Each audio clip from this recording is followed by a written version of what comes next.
sebuah kafe agak di pinggir kota. Tampak sepi, hanya terparkir 2 mobil berwarna hitam metalik. Satu mobil jenis CUV mewah dan satu lagi minibus kelas menengah. Tak ada pengunjung lain. Para waiters dan kru kitchen tampak duduk-duduk bergerombol di dalam ruang pantry. Sesekali mereka melongok ke dalam kafe. Mungkin ada yang dibutuhkan oleh seseorang yang sudah membooking kloset kafe ini untuk 5 jam ke depan, dengan kompensasi yang tidak sedikit tentunya. Duduk sendiri di sebuah meja kafe dengan 2 kursi kayu yang berhadapan, Arjuna, lelaki tampan berwajah inoken ini, tampak sedang menunggu seseorang, sembari membuka laptop dan sibuk dengan gadget itu. Tak jauh dari mejanya, kira-kira berjarak 2 meja, duduk 2 orang berbadan tegap yang semuanya mengenakan kaos berwarna hitam. Kalau dilihat dari penampilannya, mereka berdua itu adalah bodyguard. Kenapa Arjuna harus membawa pengawal? Memangnya siapa sosok yang akan dia temui di kafe ini? Sebuah mobil Jepang jenis APV berwarna putih merapat. Lelaki bertubuh jangkung dan berkulit putih turun. Setelah mengamati sekitar, Niki melepas kacamata Ray-Ban yang bertengger di tulang hidungnya. Melangkah lebar, lelaki ganteng itu memasuki kafe. Berdiri tepat di hadapan Arjuna, Niki menatapnya tajam. "Ada apa kau mengundangku kemari?" tanya Niki gusar. Juna menutup laptop di depannya. Bola matanya mendongak, menatap Niki yang masih berdiri dengan wajah tak bersahabat. "Duduklah." Juna menunjuk kursi di depannya. Niki melirik, kemudian menarik kursi kayu itu dan segera duduk. "Di mana istriku?" Juna tak menjawab. Dipandanginya suami dari sahabatnya itu. Kacau sekali. Juna mengenal Niki sebagai sosok yang keren. Pembawaannya tenang dan kalem. Penampilannya selalu membuat decak kagum lawan jenis. Tapi sekarang yang duduk di hadapannya adalah sosok yang jauh dari gambaran Niki. Rambut yang tidak tersisir rapi, kemeja yang kancing atasnya dia biarkan lepas hingga terlihat dadanya yang bidang. Raut wajahnya terlihat tua, dengan mata cekung dan menghitam. Sepertinya kurang tidur dan banyak pikiran. "Lihatlah betapa kacaunya dirimu." Juna tersenyum sinis. Niki tak menjawab.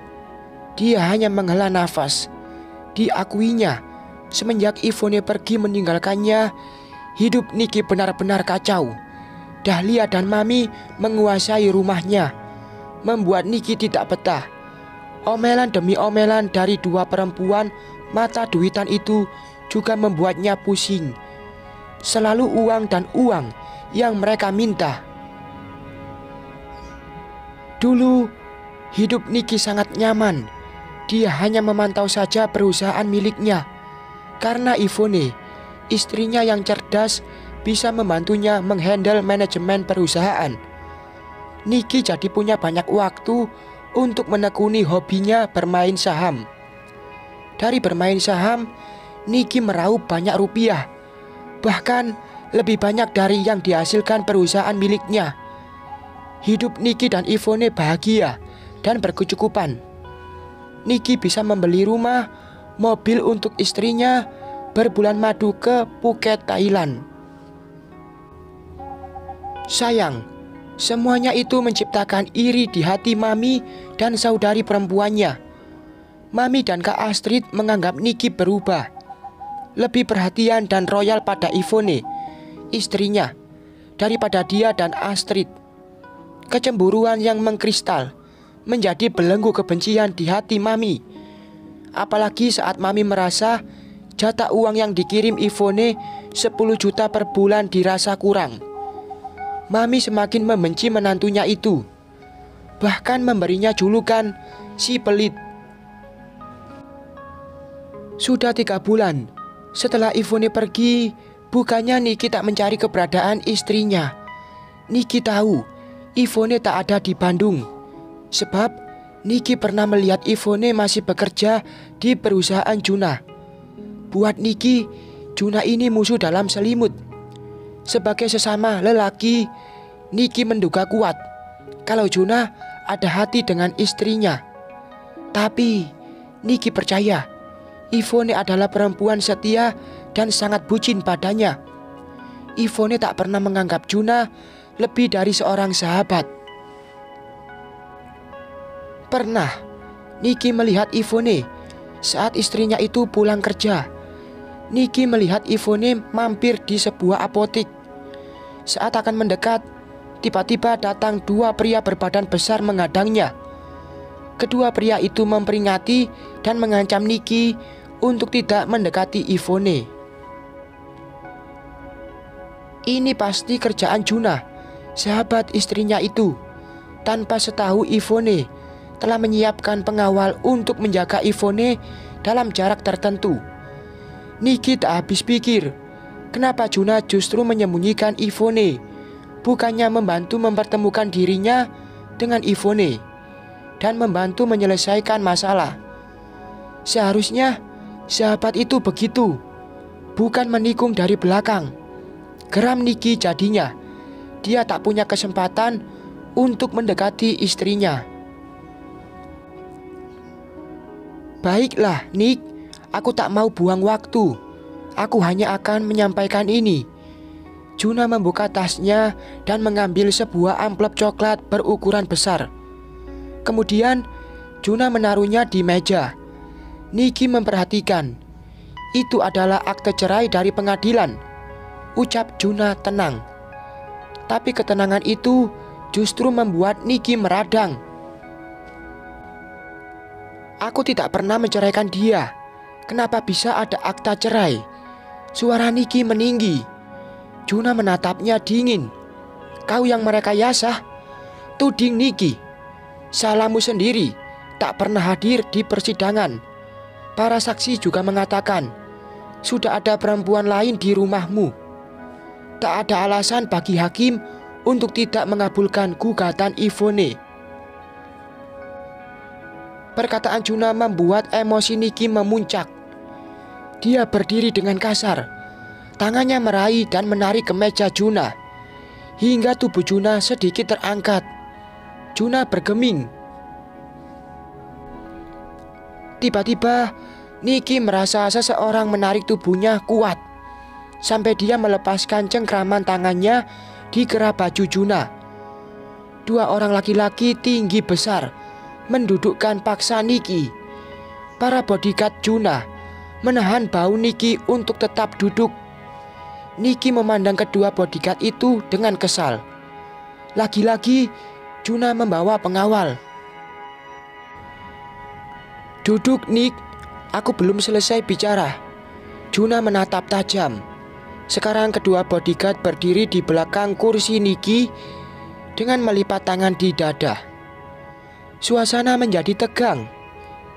Niki tak berkutik. Satu lagi, Nick. Juna kembali mengambil sesuatu dari dalam tasnya. Lagi-lagi selembar kertas. Niki sudah ilfil duluan. Juna membuka kertas itu, kemudian membacanya dalam hati. Sesaat kemudian, Juna melempar pandangan pada Niki dengan senyum mengejek. Kau memang bodoh, Nick.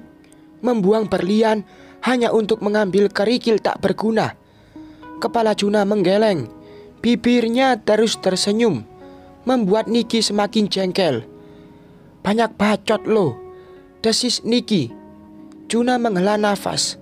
Tangannya melipat kembali kertas di tangannya dan memasukkan lagi ke dalam amplop. Ini adalah hasil tes DNA antara kau dan anaknya Dahlia. Juna melempar amplop itu di depan Niki. Lelaki itu dengan cepat menyambarnya. Dengan kasar, Niki membuka dan membacanya. Seketika mata Niki membeliak. Naura, bukanlah dagingmu. Hahaha. Juna tertawa geli. Niki meremas kertas itu geram. Omong kosong apa? Mamiku sudah melakukan tes DNA dan hasilnya positif. Teriak Niki tak terima. Selama ini karena percaya sama mami, Niki menganggap Naura adalah anaknya. Kau ditipu sama perempuan bernama Dahlia itu. Hahaha. Kembali Juna tergelak. Dada Niki sudah hampir meledak rasanya. Pasti Juna berbohong, pikirnya. Aku tidak pernah memberimu sampel apapun. Dari mana kau bisa mendapatkan hasil DNA ini, bodoh?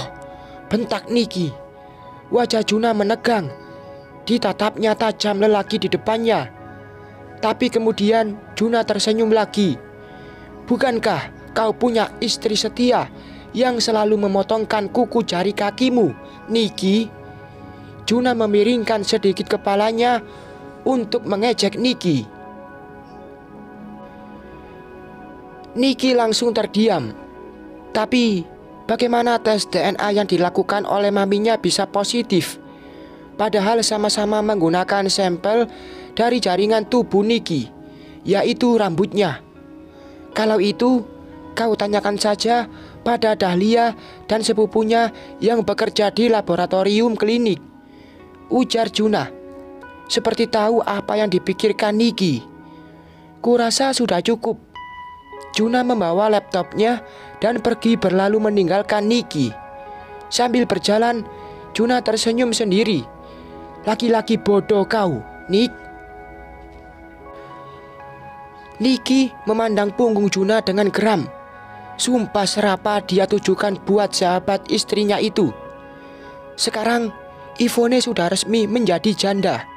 Sesal memenuhi hati Niki. Demi janda, dia telah menjandakan istrinya.